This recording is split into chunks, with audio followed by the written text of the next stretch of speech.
Morning दोस्तों, मेरा नाम आदिल अंसारी और आप सभी का इन्वेस्टिंग मंत्रा में स्वागत है। इस वीडियो के अंदर मैं आपको बताने वाला हूँ कि फाइनेंशियल इंस्ट्रूमेंट्स जो होते हैं, जो आपको मार्केट से एक अच्छा रिटर्न जनरेट करने में हेल्प करते हैं, ये मार्केट में किस तरीके से वर्क करते हैं। तो इस वीडियो को पूरा देखिए ताकि आप फाइनेंशियल इंस्ट्रूमेंट्स के बारे में सीख पाओ। फाइनेंशियल इंस्ट्रूमेंट्स होते क्या है? Financial instrument is a contract that holds monetary value.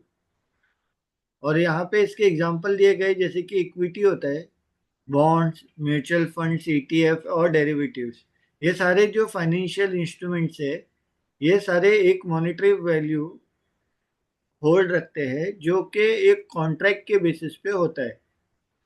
अगर इक्विटी की बात करें तो equity is a part of ownership of a company, जहाँ पे आपको रिस्क भी ज़्यादा होता है एज वेल एज यहाँ पे रिटर्न भी ज़्यादा होता है। अब मैं आपको एक्सप्लेन करता हूँ। जैसे कि यहाँ पे आपको दिख रहा होगा, एक स्टॉक है मीशू का। मीशू का स्टॉक अभी ट्रेड कर रहा है 197 पे, लेकिन ये स्टॉक जाकर आया है 254 रुपीज तक। तो यहाँ पे ये स्टॉक मार्केट के अंदर इंटर हुआ, उसके बाद 254 का हाई क्रिएट किया, अभी 197 पे ट्रेड कर रहा है। तो यहाँ से हो सकता है ये स्टॉक ऊपर जाए, हो सकता है ये स्टॉक नीचे जाए। तो ये स्टॉक का मूवमेंट किस तरीके से होगा आगे चल के, उस पर डिपेंड करता है कि आपका मार्केट से एक्सपेक्टेशन रिटर्न क्या है। बट इसको जो है ये कहते हैं इक्विटी। अब बात की जाए म्यूचुअल फंड की, हाउ टू यूज इक्विटी।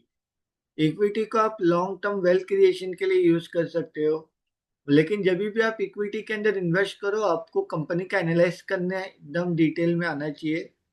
और ये इक्विटी में इन्वेस्ट करना उन लोगों के लिए सूटेबल है जो मार्केट के अंदर रिस्क ले सकते हैं।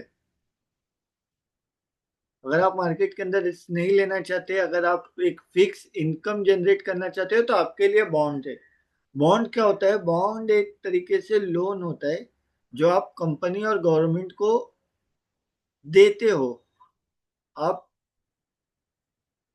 बॉन्ड खरीदते हो कंपनी का या गवर्नमेंट का, जहां पे मेंशन होता है कि आपको एक पर्टिकुलर परसेंटेज फिक्स मिलेगा।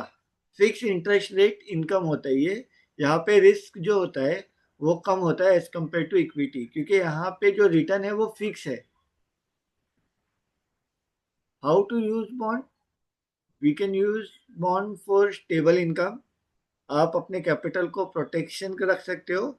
Ideal for conservative investors. Suppose आपके पास 1 लाख रुपया है, तो 1 लाख रुपए में से 50,000 रुपया अगर आपने बॉन्ड में इन्वेस्ट किया, तो यहाँ पे आपको आपके 50,000 रुपये, अगर उन्होंने 7% रिटर्न दिया तो 7% आपको साल का फिक्स रिटर्न मिलेगा।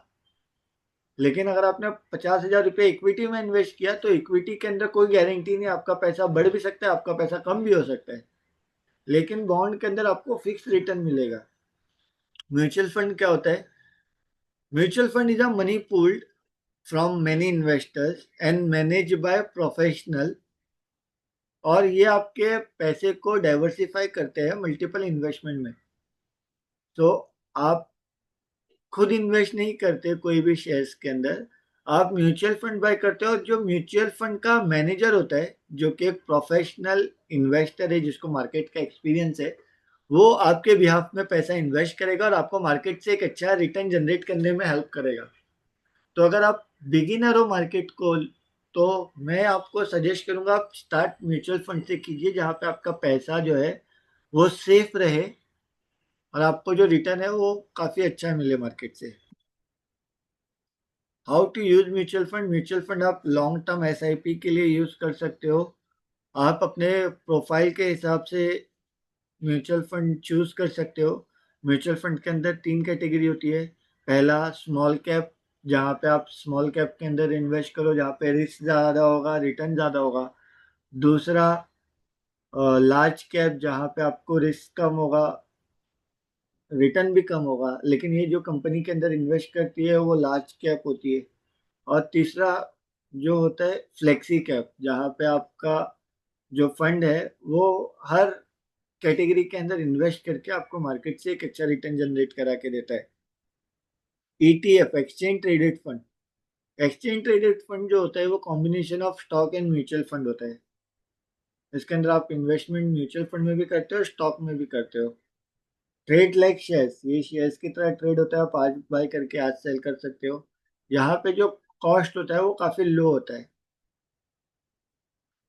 आप ETF को कैसे यूज कर सकते हो, आप इंडेक्स इन्वेस्टिंग कर सकते हो ETF के अंदर। निफ्टी इंडेक्स के अंदर निफ्टी 20 ETF, बैंक निफ्टी 20। तो इस तरीके से जो इंडेक्स है उसके अंदर आप इन्वेस्ट करके मार्केट से एक अच्छा रिटर्न जनरेट कर सकते हो। आइडियल फॉर पैसिव इन्वेस्टर्स, जिनको पैसिव इनकम कमानी है वो ये ETF के अंदर इन्वेस्ट कर सकता है। यहाँ पे जो कॉस्ट होता है वो काफी इफिशियंट होता है। डेरिवेटिव्स की बात की जाए तो डेरिवेटिव्स एक कॉन्ट्रैक्ट होता है, इसकी खुद की कोई वैल्यू नहीं होती है। वैल्यू ड्राइव फ्रॉम असेट, ये असेट के बेसिस पे इस अपनी वैल्यू क्रिएट करता है। ओके। डेरिवेटिव्स के अंदर फ्यूचर एंड ऑप्शंस होता है, ये काफी ज्यादा रिस्की होता है। यहाँ पे लोगों को 99% लॉस होने के चांसेस होते हैं। ये हेजिंग के लिए यूज होता है derivatives. How to use hedging and speculation. Need strong knowledge if you want to invest in derivatives. Not for beginners, मैं आपको रिकमेंड नहीं करूंगा कि आप ऑप्शंस के अंदर या डेरिवेटिव्स के अंदर ट्रेड करो, क्योंकि यहाँ पे जो रिस्क होता है वो काफी ज्यादा होता है, लॉस होने के चांसेस जो है वो काफी हाई है। रिस्क वर्सेस रिटर्न की बात करें तो इक्विटी और डेरिवेटिव में काफी ज्यादा हाई रिस्क होता है। बॉन्ड के अंदर काफी कम रिस्क होता है। और म्यूचुअल फंड और ETF के अंदर एक बैलेंस रिस्क होता है। मेरी तरफ से आपको ये टिप्स है या एडवाइस है कि आप जितना जल्दी हो सके उतना जल्दी इन्वेस्ट करना स्टार्ट कीजिए, क्योंकि आप जितना जल्दी इन्वेस्ट करोगे हो सकता है आपका पैसा उतनी जल्दी आपको कंपाउंडिंग करना सिखा दे। आप डाइवर्सिफाई कर सकते हो अपने पोर्टफोलियो को। आप invest according to your goal कर सकते हो, जहाँ पे आप अपने एक्सपेक्टेशन रिटर्न को मार्केट के रिटर्न से मैच करके मार्केट से एक अच्छा रिटर्न जनरेट कर सकते हो। अगर आपको ये वीडियो पसंद आए तो ज़्यादा से ज़्यादा लोगों के साथ शेयर करें, आप खुद ग्रो कीजिए इस ग्रुप के साथ। और अगर आप शेयर मार्केट को इंटरेस्टिंगली सीखना चाहते हो तो आप मुझे कांटेक्ट कीजिए, मैं आपको शेयर मार्केट के बारे में फ्री इंफॉर्मेशन प्रोवाइड करता रहूँगा। Thank you very much.